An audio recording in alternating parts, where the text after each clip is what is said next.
கர்த்தருடைய நாமம் மகிமைப்படுவதாக. இந்த புதிய நாளுக்காய் கர்த்தரை நன்றியோடு ஸ்தோத்திரிக்கிறேன்.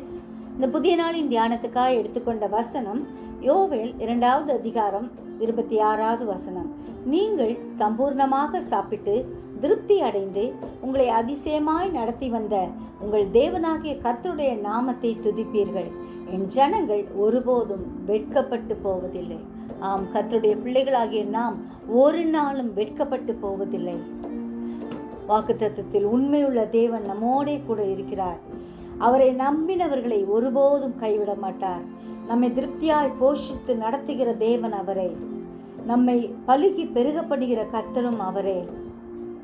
எனவே அவரை ஒவ்வொரு நாளும் நோக்கி பார்ப்போம்.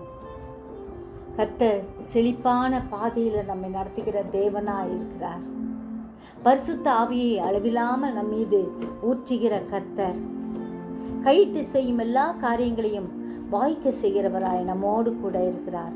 கேரி தாற்றங்கரையில் எலியாவை போஷித்த தேவன் நம்மையும் போஷிக்க வல்லவராய் இருக்கிறார்.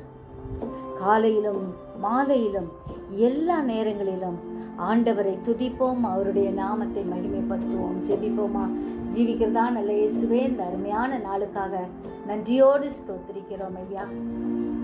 அப்பா, நீர் எங்களை திருப்தியாக்குகிற கர்த்தராய் இருக்கிறீர்.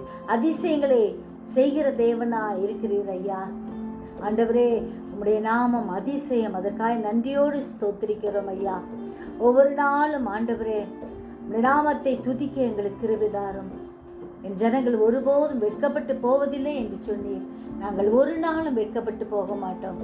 காரணம், எங்கள் கர்த்தர் எங்களோடு கூட இருக்கிறீர். நீர் எங்களை நடத்துகிறீர். அதற்காக நன்றியோடு ஸ்தோத்திரிக்கிறோம். உம்முடைய கிருபை அளவில்லாமல் ஊற்றும் ஆசீர்வதியும். இயேசுவின் மூலம் ஜெபங்கேளும் பிதாவே. ஆமென்.